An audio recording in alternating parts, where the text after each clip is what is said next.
This is Patrick Russell. I'm interviewing Toshio Tokunaga for the first time. This interview is taking place in Dallas, Texas on October the 16th, 2014. This interview is being conducted by the Making History Project for a project named War and Peace, Memories from World War II. Let's start a little bit with some of your background. Can you tell me where you were born? I was born in a little town called Celilo, Washington. It was a sawmill town, roughly 30, 40 miles outside of Seattle. Okay. When were you born? January 2nd, 1925. And how big was your family? My dad, my mother, my brother, and I. There's four of us. All right. He was older than me Okay. by about 4 years. Were your parents born in the United States? No, they're born in Japan. When did they come to the United States? Well, I think my dad came about 1906 or something. If you look back, it says right after the San Francisco earthquake that he landed in San Francisco. And my mother came 1920. And what did your father do as a job? At the time, Yes. well, I think he came to go to school, but he never went back. But he had all kind of different jobs, menial job, including going up to Alaska for cannery work and stuff. Okay. And what were you doing before World War II? Student, Okay, well, you were in high school? yes. All right. I had about half a year to go before graduation, but never finished at that time because of the fact that we got, evacuated. Okay.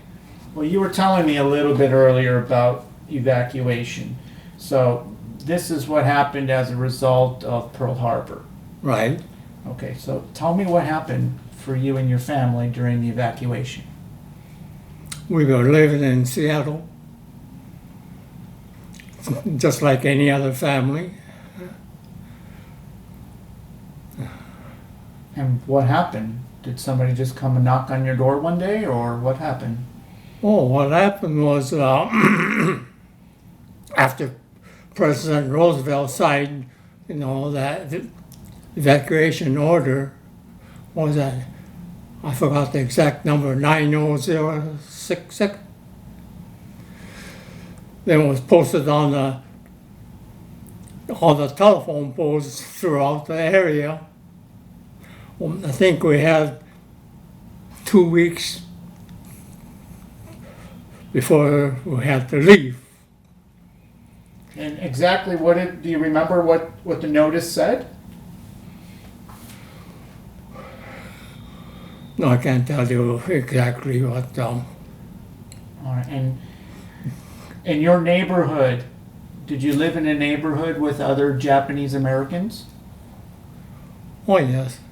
All right. In So, that international area, Yes, I had Japanese living next door, behind me. In that area, there were quite a few, because when I went to high school, there was about 200 in my high school, and about 450 in Broadway High School that had more Japanese, was a centralized area. and was this like self-reporting? You had to go somewhere? When you evacuated, where did you go? They threw us in a concentration camp. All right. And how was that done? Pardon? How was that done? Did they come in and ask you to get in a truck? What did you do? Oh, first of all, what we do, they rounded us up, put us on a bus and took us to the Puyallup Fairgrounds. That was supposed to be temporary area. People lived in, grandstand area underneath the livestock area and everything, and put up some temporary building inside the fairground. There are 1, 2, 3, area A, B, C, D. There are 4 area right on the campground, the fairground. About how many people were in that campground?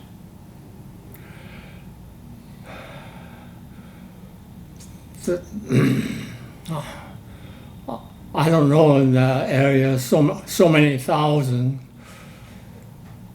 But then from there, they moved us into a permanent camp that was built in 10 different areas around the country, away from the coast.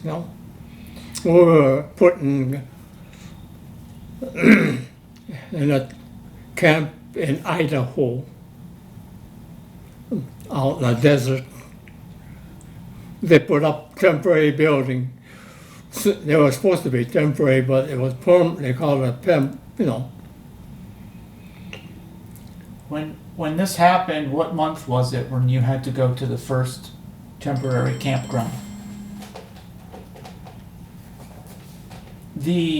Earlier you were talking about the temporary campground. Do you recall what month it was when you had to go to that camp?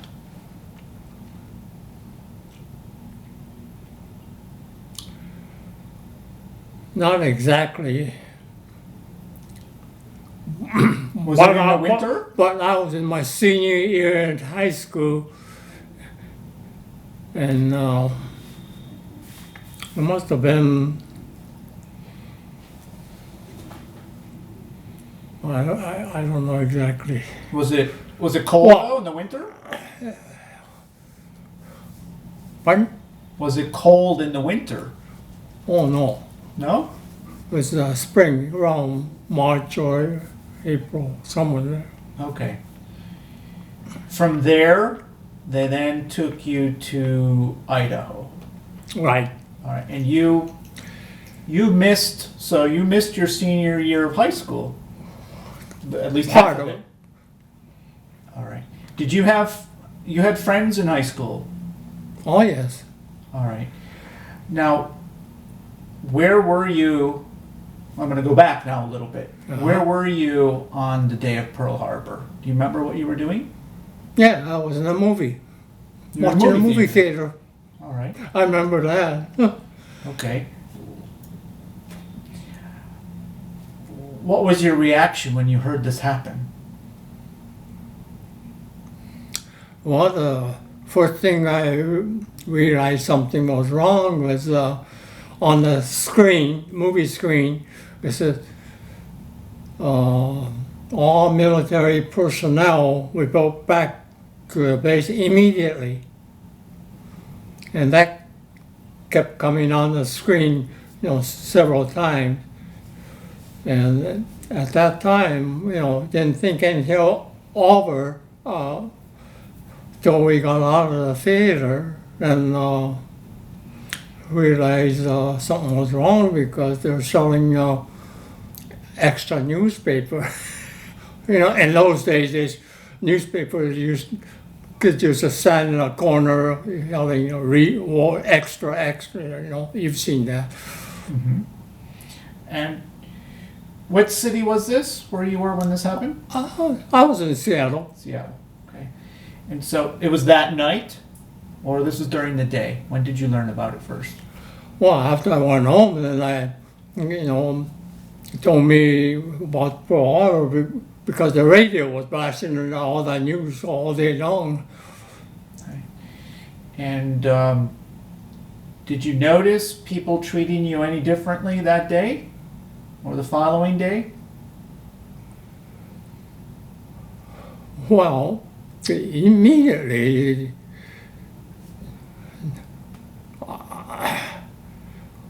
well, I went to school or the day after, but then that's all they talked about, But there was nothing. Did any of your classmates like either No, bully you or make fun of you or accuse you or look at you the wrong way or no, Okay. no, not the next day. Did it happen at some point? But Did it happen at some point where that happened?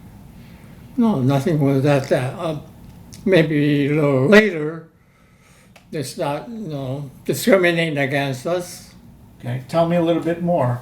What happened? Well, we lost a lot of friends, so-called friends, And these would be not Japanese-American, but normal American, Yeah. and they started to disassociate themselves from you. They slowly cut off, How'd that make you feel? Well, it didn't feel good. But then I'm not by myself, There are my friends around, All right. family. You still had friends that didn't do that to you, correct? Well, there were some that kind of, and others that were still friendly, Did your father, he didn't have any problems at work because of this? Well, no, not really, I guess. Not immediately.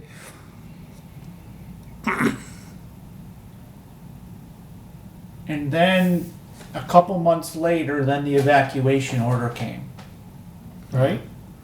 Yeah. And then how did that make you feel?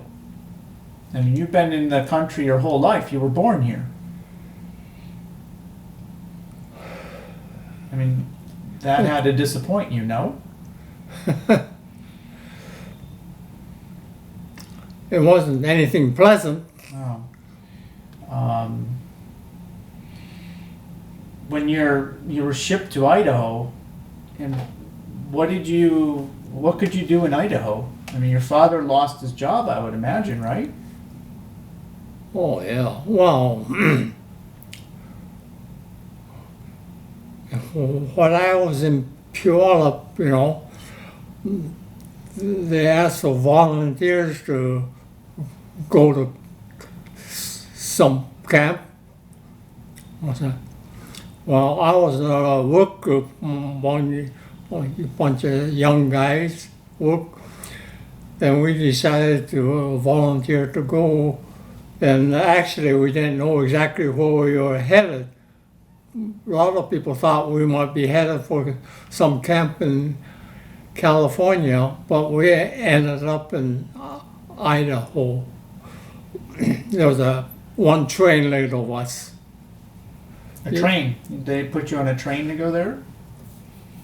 Well, then another thing, while we were going from Puyallup to Idaho, all the shades were closed, so pulled on, Did they tell you specifically where you were going? We didn't know exactly. We didn't know. Were you and your family frightened? But Were you and your family frightened? Were you scared? well, actually, like my mother, we were apprehensive because I was just 18 years old, Didn't know where I would be headed. Were there But then I was with a group of friends, so, yeah. Were there army guards that were watching the train and you? Pardon? Were there army guards that were watching the train and you? Oh, yeah, definitely. Oh, Did they treat you okay or no. no? We stayed away from, I mean, they weren't inside the troops, but they were. So you go to this camp in Idaho, and there were barracks. They were just starting to build.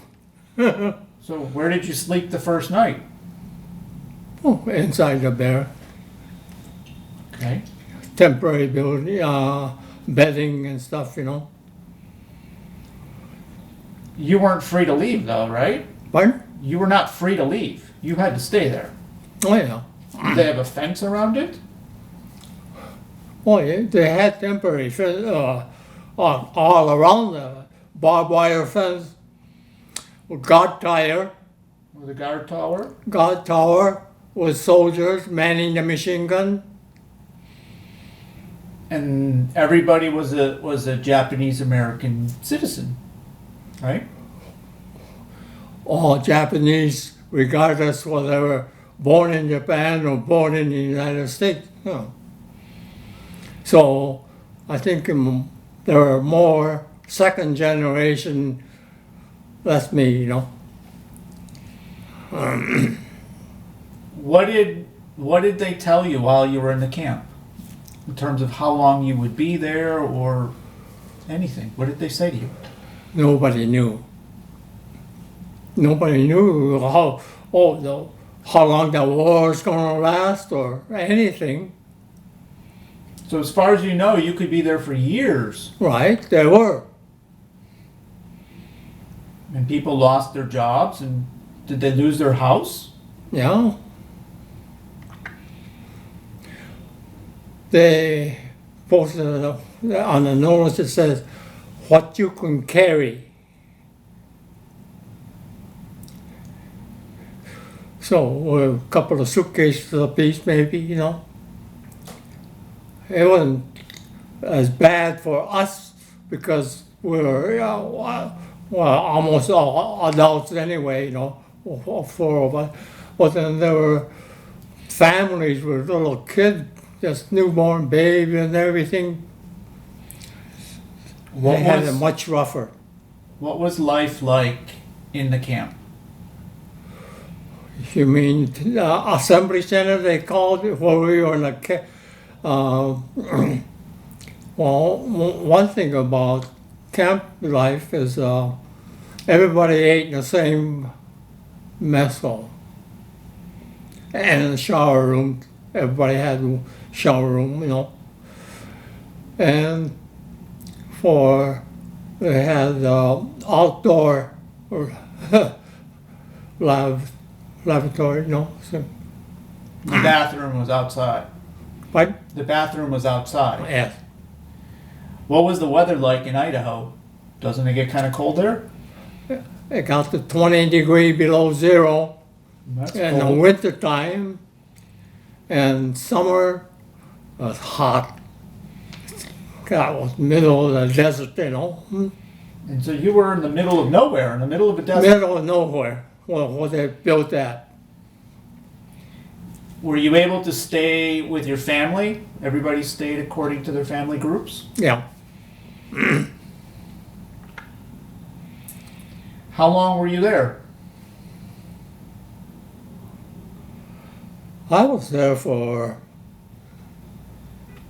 let's see, I thought I went on service.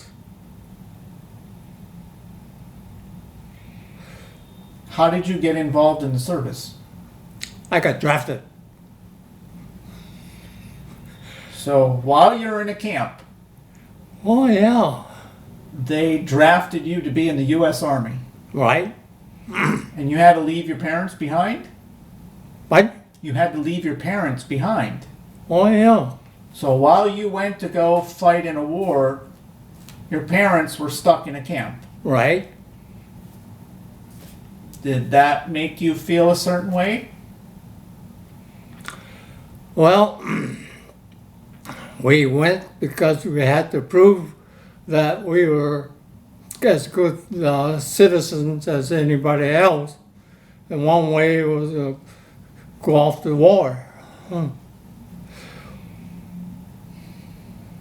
Well, actually, before I was drafted, they asked for volunteers, and they formed.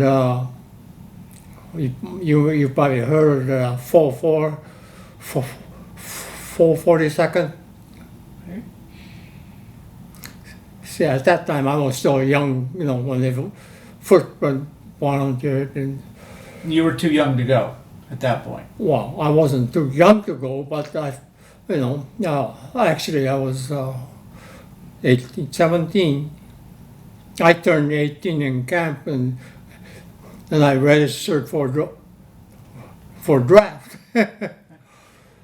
Did you voluntarily register for the draft, or they asked you to? I was drafted by the Idaho Draft Board. They drafted, we had to sign up, as soon as you turn 18. Was your father a U.S. citizen? No, not at that time. Okay. But you were born here? Well, they couldn't get the citizenship. They could not. Not, they were, I don't know what year the order came up, but anyway, all Japanese could become citizen. And that was rescinded after the war, Okay, so you get drafted, and what happens next? Where do you go? Oh, well, first thing I did after I got, what happened was, when they start drafting, Japanese second generation, that's our citizens. Well, what they did was draft the people us out of camp, because that freed the regular Caucasian people outside the camp, especially farmers around the area where Boise is, because that's why they drafted as many out of camp they could, You think they drafted you so they wouldn't have to draft people from Idaho? The Caucasians from Idaho? from all the different camps. Okay. From camp, I went down to Camp Shelby, Where's that? Mississippi. All right. And what was where did you serve? What was your group? You went to the 442? That was the replacement camp for 442.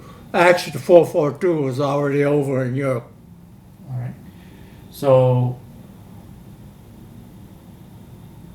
how was basic training at that camp? What do you mean? Well, how was it? What was the experience like? Whoa, we went through basic training like anybody else, I guess. But we were in a segregated group. It wasn't easy. But, It wasn't easy. It was hard work. oh yes. Well, that was because in the summertime. And everybody in your group was Japanese-American second generation? Except for the officers. Okay. And did you make friends? But, Did you make friends in your group? oh, I got drafted the same time as my buddies, we were all same age, mostly. And did you feel like they treated you any different than they would have treated any of the other soldiers that weren't Japanese American? I don't know how it was in other camp, because was maybe some of the people that was already in the service, Japanese-American, when the war broke out. So, I don't know, I know they were discriminated against because they were rounded up and put in a separate army group too, and shipped into the Midwest Army camp. Did any of the officers ever question your loyalty to the United States? They did that before was drafted. That was one of the questions they asked. If you want to prove your loyalty to the, government in the United States. And do you feel that any of the officers discriminated against you or any of your group?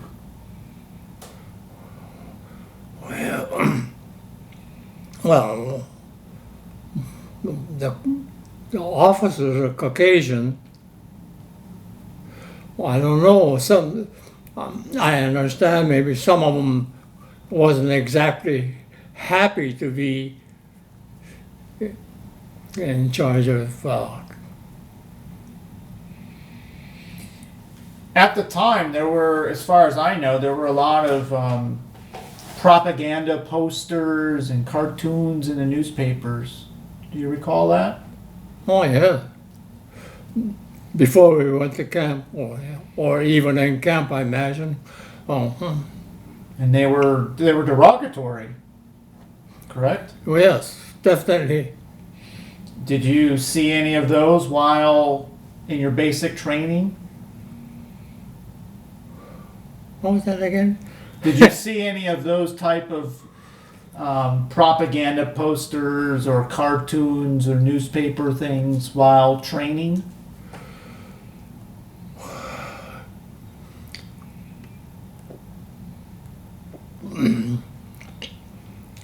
Well, while we were going through training, we were in camp, so, we didn't have that much outside. But the surrounding area where the army camps are located, they weren't too happy to have that. So you felt that some people probably didn't trust you guys. They were worried. Excuse me, huh? You felt that some of the people in the surrounding area were worried about you guys. So, probably, yes. Of course, they, at that time, they didn't think we were regular citizens. Those are tough times, weren't they? Well, discriminated against outside of camp, the surrounding area. So tell me what happened after basic training. Well, up until that time, we weren't allowed to join any other places besides the Army, Navy, Air Force, or Coast Guard, or anything. We were barred from it. Then while we were going through the last stages of basic training, one day a notice came out on a bulletin board saying, now we will take volunteers to go to paratroop training. So for the airborne. Yeah, Do you know what year that was? pardon? Do you know what year that was? Do you know what year that was? Oh, yeah, 1944, I guess. Yeah. All right. And you volunteered? 44, yeah. And you volunteered? Yeah. So there are a few of us that decided, says, heck,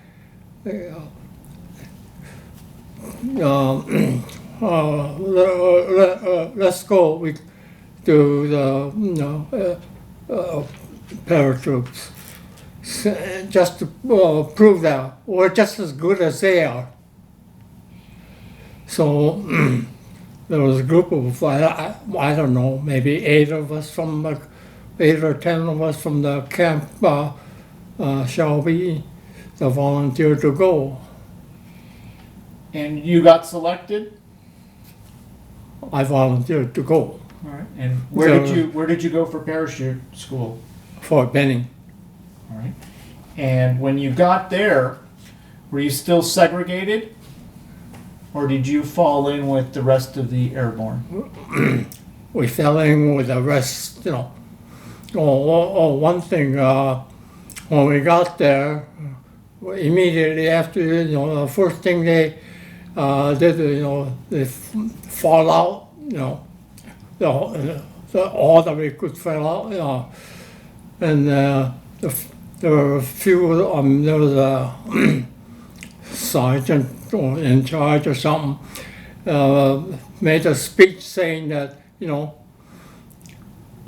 there are a few guys here that's, that volunteers that came here, that's different from, that's us. It says, we don't want any problems or discrimination against them, or then it's, if there is anybody that doesn't like it, out they go. So we never had any problem while we were going through jump school. Do you know the name of that officer? Pardon? Do you remember the name of that officer? No, I don't. Now, that must have made you feel good. Well, at least that was, first day there, so, we didn't have no way of thinking one way or the other. But somebody we didn't have any problem. Somebody at least acknowledged that you were just as good as everybody else. No. Right? So the group that went with me, who says, well, we can't drop out. I don't know what the percentage of troopers dropped out of jump school, but you probably know more better than I do. But for the group that went with me, nobody dropped out. You're talking about your Japanese-American... We were the very first. And none of them dropped out? No. How many were there? Well, like I say, I forgot exactly 8 or 10, so at the moment, So they all became airborne paratroopers. Yeah.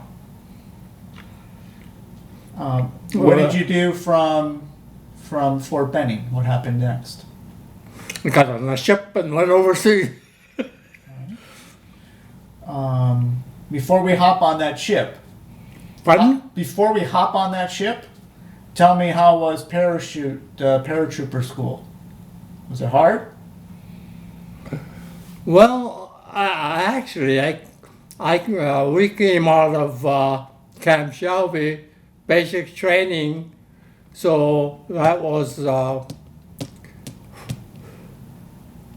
don't know exactly what month, but June or July or something, right in the middle of summer, so we were in tip-top shape, actually, So when we went to jump school, I won't say it was easy, it's tough, but then it wasn't as tough for like some other people. All right, so you did well.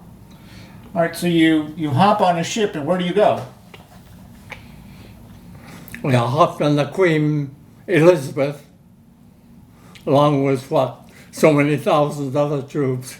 I went to Scotland. We got Greenock, Scotland. And now you're part of the 507? From there, went across to Southampton, then across to Lahore, then I joined 507, And most of the other guys joined the 101st. All right. What made the difference between those that went with the 507 and those that went with the 101st? I just lottery pick almost, you know. Okay. I mean, they didn't discriminate. They just shipped wherever they were needed. Did some of your friends that were second generation Japanese, did they go with you with the 507?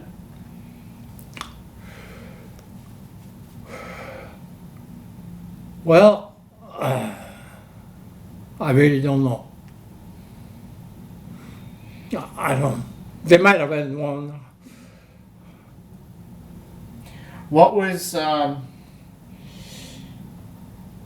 your specialty in the airborne? Did you train on a particular piece of equipment or a weapon or? I'm a rifleman, Okay. and part of a bazooka team.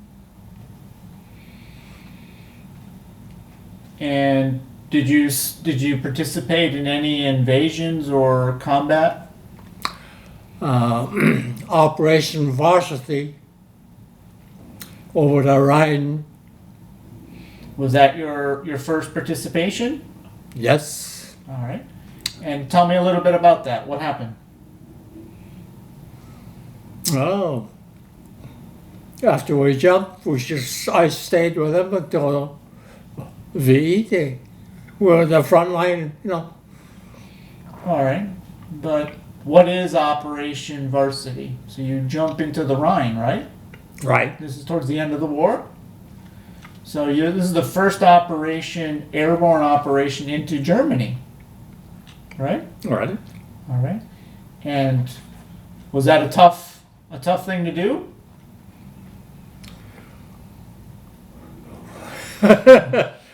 Well, you're young, you don't know any better. All right. Well, So was that your first jump, combat jump? Was Operation Varsity? yes. All right. Tell me, in that plane, how were you feeling? That's the first stage of combat. You don't know any different. All right. So this is no longer practice. This is the real thing, right? Right. Yeah. And this was during the day? Pardon? Was this a day jump? Yes. Well, you know, they decided they're not going to have any more night jump after Normandy because, as you know, when they dropped, it scattered all over. Oh, Was it rough coming in? Was there a lot of flak? a lot of flak gas. So when you jumped out, did you have any complications? No, No? I didn't have any problem. Were you carrying a lot of equipment in? Oh, yes, just like anybody else. Yeah, how much? You know how much that weighed? No, 150 pounds or so? that's what they say. How much did you weigh at the time? Oh, I must have weighed at the most 140 or something. So imagine, you Yeah. jumped with more weight than Yeah, what you just- weighed. Well, say just the same weight or something, you know. Yeah. Okay, so do you recall what area you landed in? Right near Wessel. All right. And was it a heavy combat zone when you dropped in? Well, I was in you know, a big company with one of the first one to jump. All right, and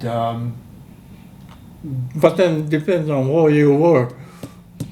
Like one company, they landed into a German, where they were bivouac area. That's- So I think the whole string got wiped out. So it depends on where you were. so that operation had a lot of heavy casualties on the American side, right? Well, I guess that's what they say. But you were lucky not to jump into a German camp. Right. We jumped on the open field, then got out of our chute and headed for the woods right away. And, you know, All right. And do you recall what you did? What was the first thing you did while you were on the ground? got out of our chute quick as possible. Did you have all your equipment and made it with you? Yeah, then picked up the equipment and headed for the, Pretty much everybody in your plane made it down safe?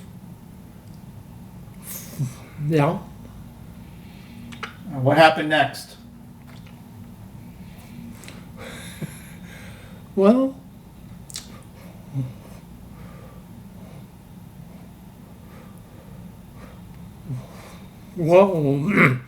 oh, we're in combat. Okay, so you were being attacked pretty much right away?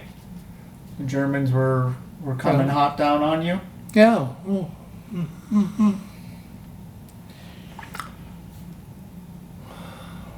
I was just fortunate not to get hit or anything. Where did you go from was it Wessel? Wessel area. Where did you go from there? Well, we walked all the way through the Ruhr Basin, you know, Duisburg, Düsseldorf, Essen, one city after another, you know. That was a German industrial area, so. Mhm. And were those areas contested? Were you in combat almost every day? No, there's no such a thing. Depends on where you are exactly, you know. But for you, you weren't having that type of an experience. Well, we had both, you know, heavy fighting sometime or nothing, you know, goes, depends.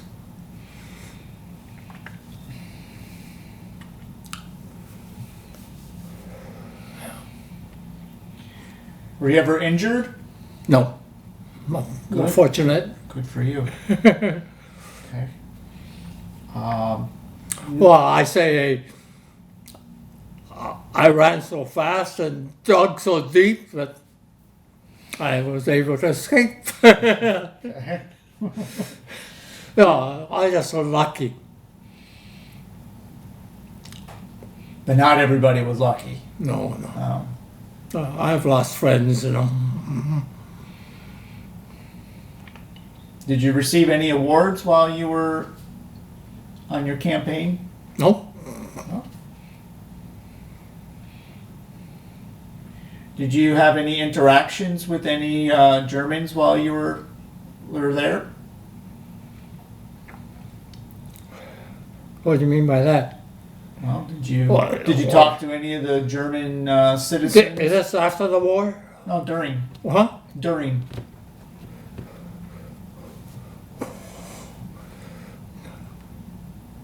Well, not really. What about any German Well, soldiers? yeah, you know, we weren't supposed to fraternize. But you don't recall any experiences where you had a conversation with a German, either soldier or a citizen? Oh, yeah, occasionally.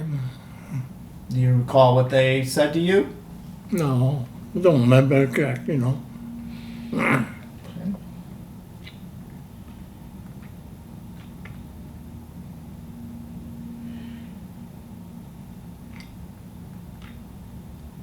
You know, some say that war is hell. Have you heard that before? What? Some say that war is hell. Have you heard that expression before? War, what? Is hell. Have you heard that expression? No? No? War is hell? What? Have you heard the expression that war is hell? Oh. Yeah. Yeah. Okay. Do you agree? Oh, yes. The way we were treated tossed in the concentration camp and stuff, you know, to go. That wasn't a very good experience, you know. Being a citizen born in the thing, get tossed in a concentration camp. Do you think that experience was harder to deal with than actually being a soldier? Well, that's two different things. But have you ever thought of that, comparing the two? Well, you know, we were.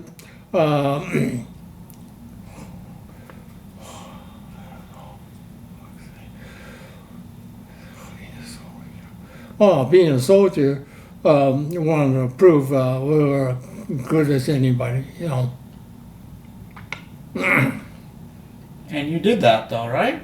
You know? You proved it. You became airborne. You jumped out. Jumped into the Rhine.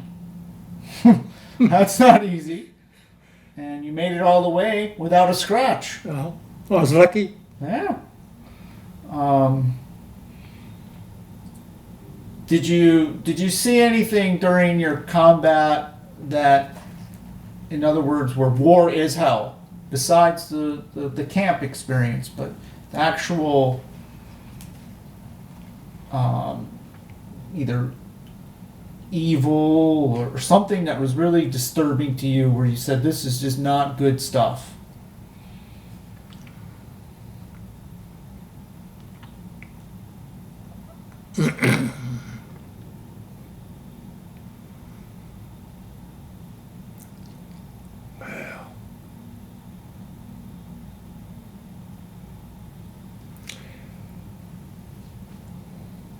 Well,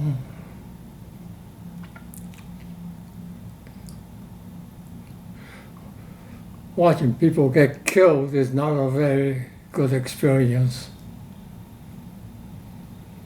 Whether it's our side or enemy. Some of that stays with you. Yeah. Even to this day. You took a moment and thought about it. Yeah. What about terror? Were you frightened for long periods of time during combat? Pardon? Were you frightened about combat, being there? You know, Well- bullets flying. When you first go to the combat, you don't know what's what. So you're not afraid or anything, you know. Well, You're just reacting.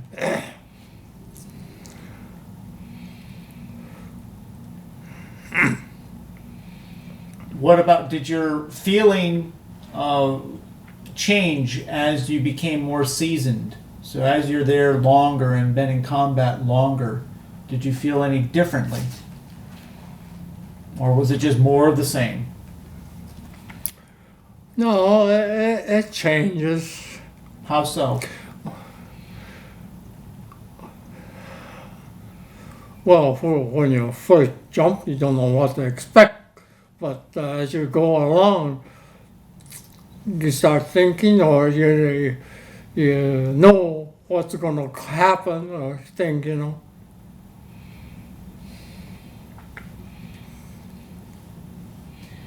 Now, the Those things are hard to explain.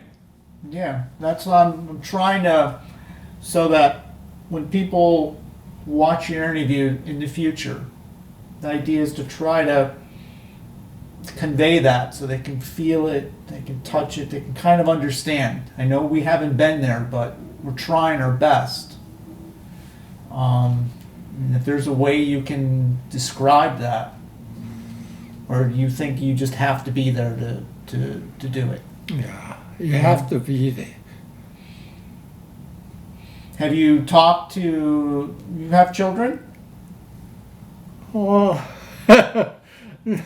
not too much. They really don't care. You don't feel comfortable talking to them about it at all? Well, you don't talk about that much, you know. Have they asked you? No, not really. No, really. How old are they? Pardon? How old are your children? Oh, around 50. I had 3 of them. Okay.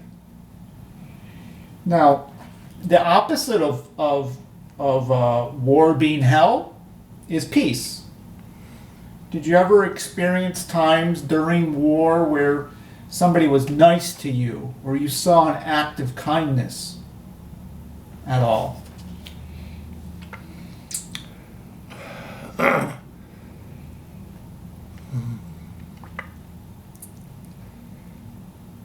Well,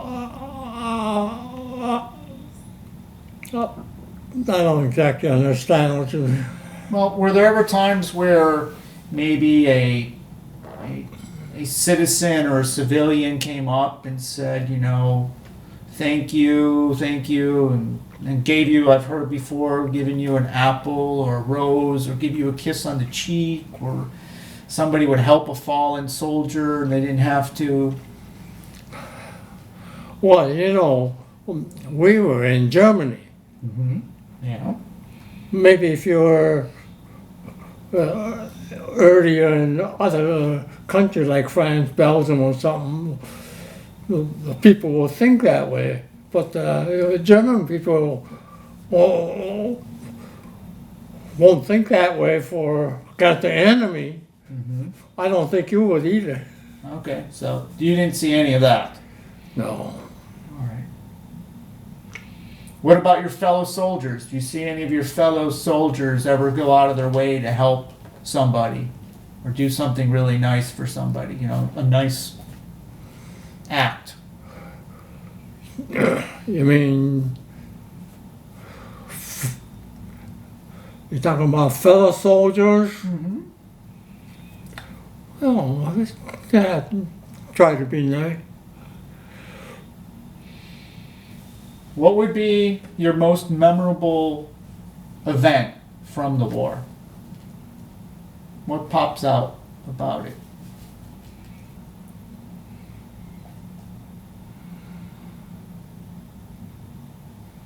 Oh,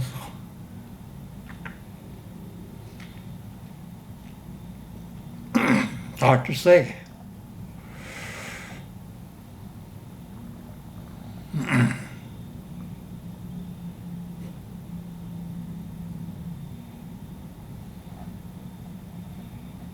You had a bunch of different things. You Yeah. can't pick one.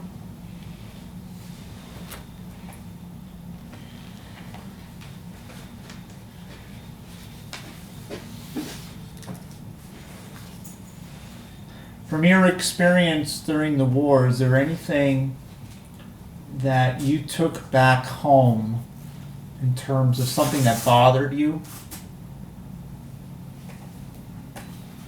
You know, it could be a fear of something, or, you know, some sort of an event that, you know, whether you had, you know, you were startled by noises, or, you know, you hear those stories from other veterans, how they're bothered by certain things. Did that ever affect you?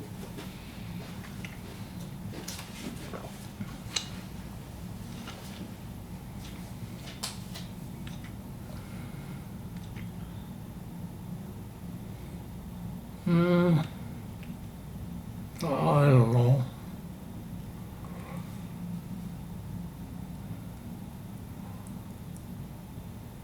Is this something that you just try to forget, not really think about it?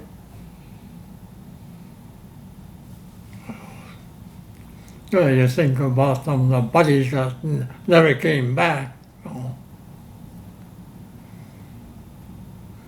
Yeah, you know, that kind of feeling you just, I couldn't tell you. Mm-hmm.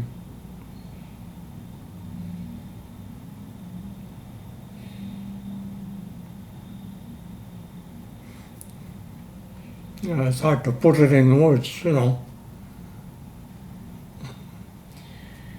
Have you gone back to any of the places where you were during the war?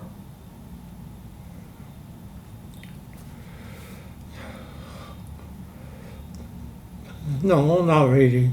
No.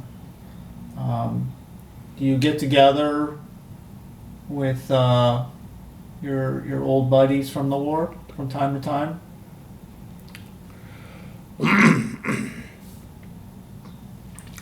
Well, we've gone to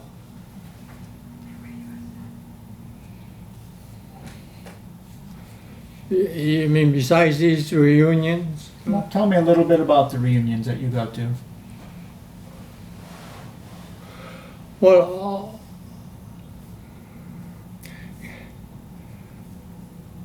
I've gone to several reunions and stuff, but then I don't know if you heard of that. After I came back, tried to join these veteran groups, like American Legion, VFW and stuff. We weren't allowed to join. Really? Why? Because we're Japs, Even after the war? right? And even And, after you yeah. showed them that you served in the army?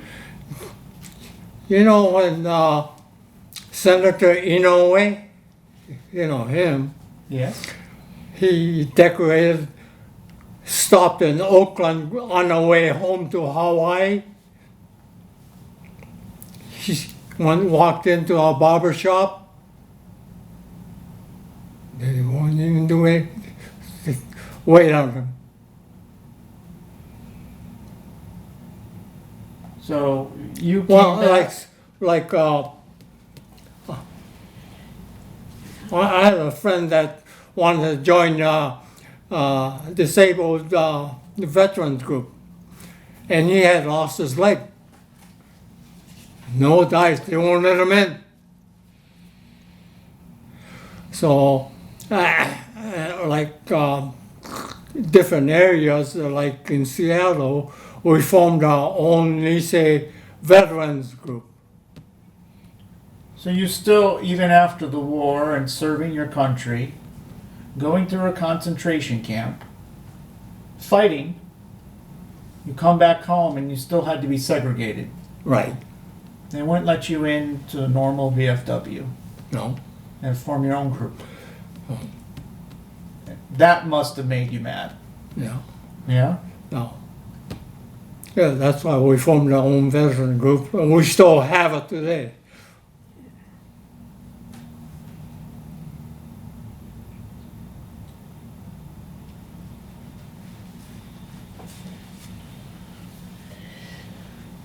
Besides the 507, did you ever serve with the 508? Well, after VE Day, I got shipped over to Frankfurt. What did you do in Frankfurt? Well, we were supposed to be General Eisenhower's honor guard, 508. And were you? Yeah. One of the troop. All right. So, Did you get special uniforms to be part of the honor guard? yeah, you gotta be, dress uniform. All right. You, depending on if you're right at headquarters, or else if you're like guarding general officers' living area, the compound, you're just not quite as regular. So what did you were a guard during that time period? Yeah, we rotate. All right. And was that a good job to have? No such a thing. You do what you're told. All right. Well, I actually immediately after the war, was ended. They shipped people back to the state, discharging the old timers and stuff. Well, new soldiers like us, well, they were shipping or like our troops. They asked, the one volunteer group was on the way directly to the Asian, Then the bulk of them was shipping them through the states, give them furloughs, and then on to the. But then while they were in the state, VJ days, so fall, they got this time. Well, well, I wanted to go directly stuff, but then I said no dice. You wanted to go directly where? What? Where did you want to go directly?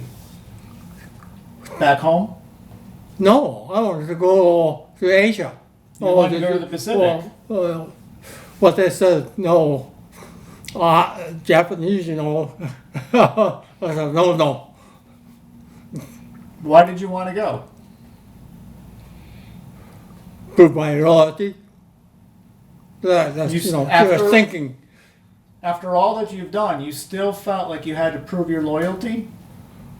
Oh. Yeah? Mm-hmm. Well, it's just that line of thinking, Mm-hmm. So then you ended your days in the Army in Frankfurt, or did you go anywhere else? No. I went. I got out as quick as I can. Okay, good. And when did you get back home?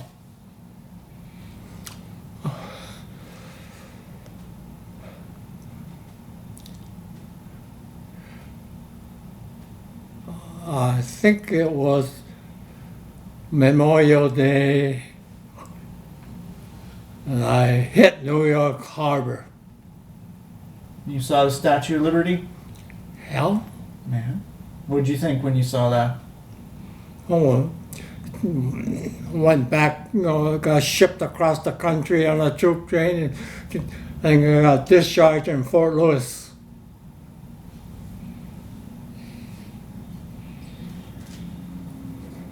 Where were you? I'm going to go back a little bit because I skipped this. Where were you on VE Day? VE Day? You remember? I think I was outside of Munster. And did everybody go bananas? They were all happy? Yeah. Yeah. Well, yes and no, By then, VE Day? Yeah. Mm-hmm. Did your company have a party or something? Oh, no. You were Just another day. You were still stuck in the field. Yeah. And you touched on it a little bit, but how were you welcomed home when you made it back to the States after the war? Well, I tell you, when I started to go home, I cut the ship in Bremerhaven and onto New York, But I tell you the truth, I didn't know exactly where I was going. Why not? Because the last word I heard from my parents, they said they're leaving camp, and I hadn't heard again. And here I am going home, and I didn't know I know they were headed back for Seattle. You didn't know where home was. I didn't. I didn't have a home. I got it. Now I understand. So along the way, going home on a troop train and stuff, people were all happy, Be going home. One guy, his dad had an auto agency, so he was going to get a new car and on down the line, Heck, I said, yeah, I'll see you. But you... When I got to Fort Lewis, then I said, well, I live in Seattle. I said that, Then I hopped on a bus, went back. Where was I going? I really didn't know. So what I did was, when I got to Seattle, I got a taxi and I went to that church, Japanese Baptist Church in Seattle. That's where I know my parents were members, So I thought, well, maybe that's where I'll start. And unfortunately, when I got to church, the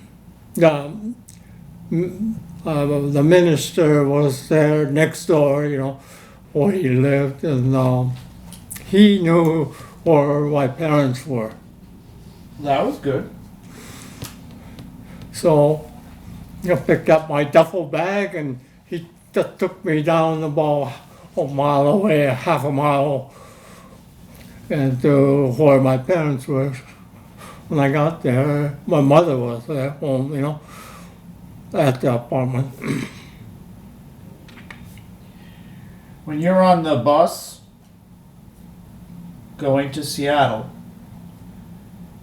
did anybody come up and congratulate you and welcome you and say, good job, thank you? Oh, no. No? Did they do it to other? You're by yourself.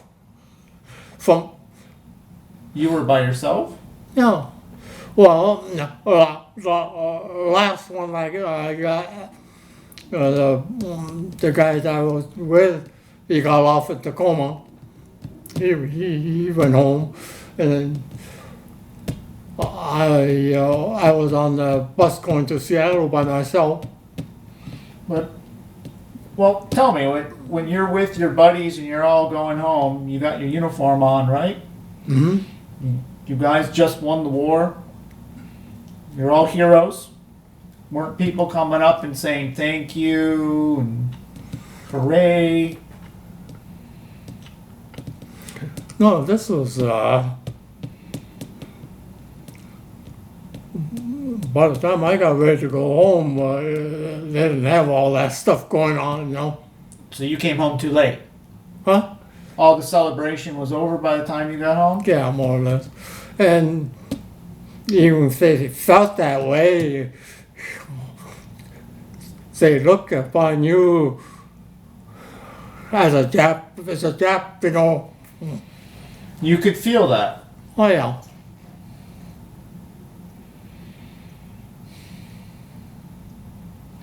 Did you ever receive or write letters while you were overseas to your parents? Oh yeah. Yeah. What were they telling you was going on? Were they doing okay? Well, just a usual thing, Did you send them back anything or money, or was that even allowed? Yeah, I was sending back part of my money to the parents, which isn't much, but When you were overseas, what did you miss most about being home?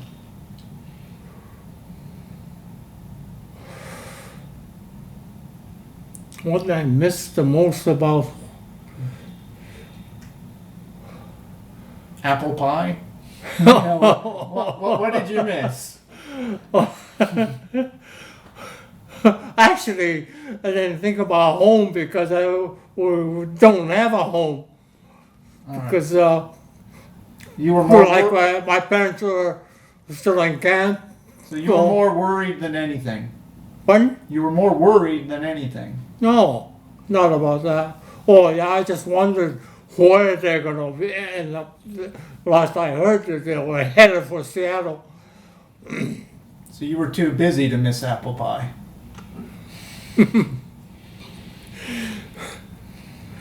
Okay. Really don't think about food that much,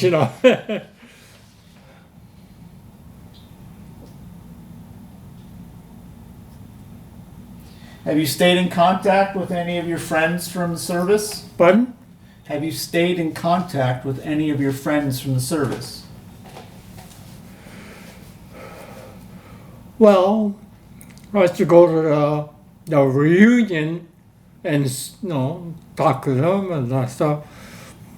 Most of them are gone now. Yeah. You see, I was a young kid and they're older. they're gone. In fact, last last year we went to Fort Benning, yeah, from Columbus, and a couple of my old friends are gone now, you know. So not they're all gone more or less, you know. Did anybody or did the government ever apologize to you for what happened to you and your family during the evacuation? Did we get any? Yeah.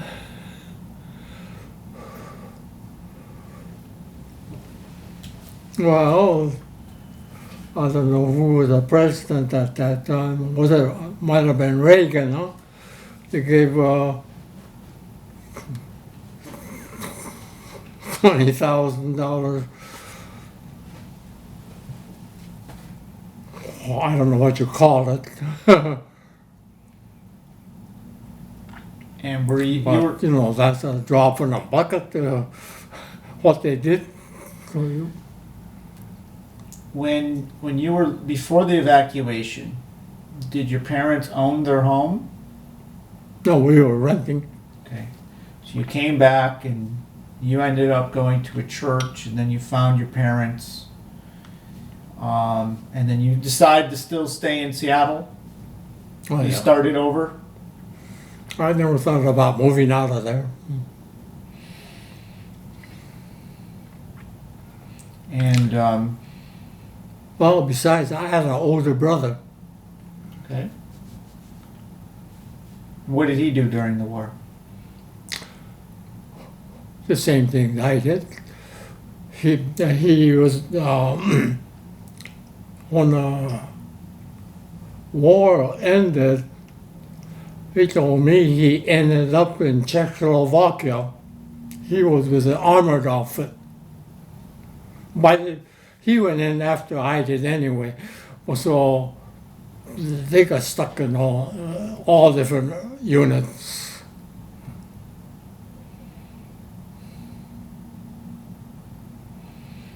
And did your parents ever speak about how they were treated during the evacuation while in that camp?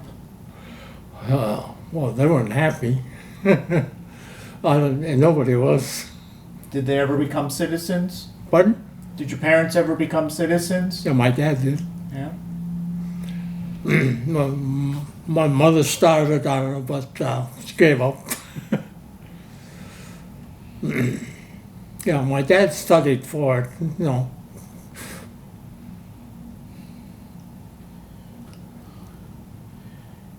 Is there anything else you would like to add that I haven't asked you already about your experiences during the war?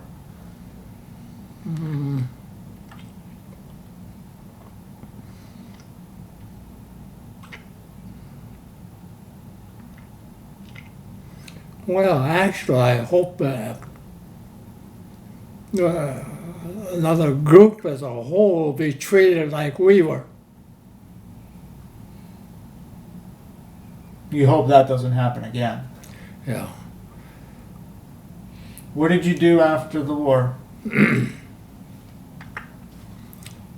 Well,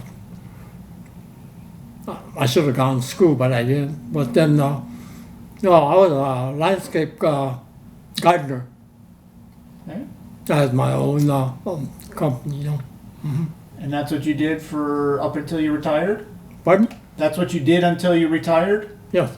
You ran your own landscape business in Seattle. I lived in Seattle almost 90 years. And you got married? No, I can't think as much when I was younger. And you got married? Yep. And you had a family? You No. got 3 children? 3 children. Sounds like a good life. No. Well, my kids are doing good. Is there, Yeah. My oldest is working Corps of Engineer. I think she. And my second one is down in Los Angeles. She's a career counselor for the University at Long Beach. And my youngest is she has a doctor of audiology. So the kids are doing good. And you have grandchildren too? No, that's the only thing I ever get. No, no grandchildren. Wow. Okay. Is there anything you would like to tell future generations about your experience that they should know? If you No. give them a piece of advice, what would you tell them? Not really.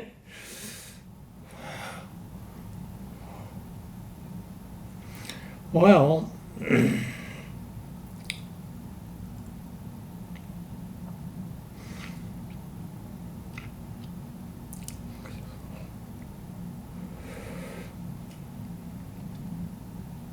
I just hope no other group of people will be treated like we were.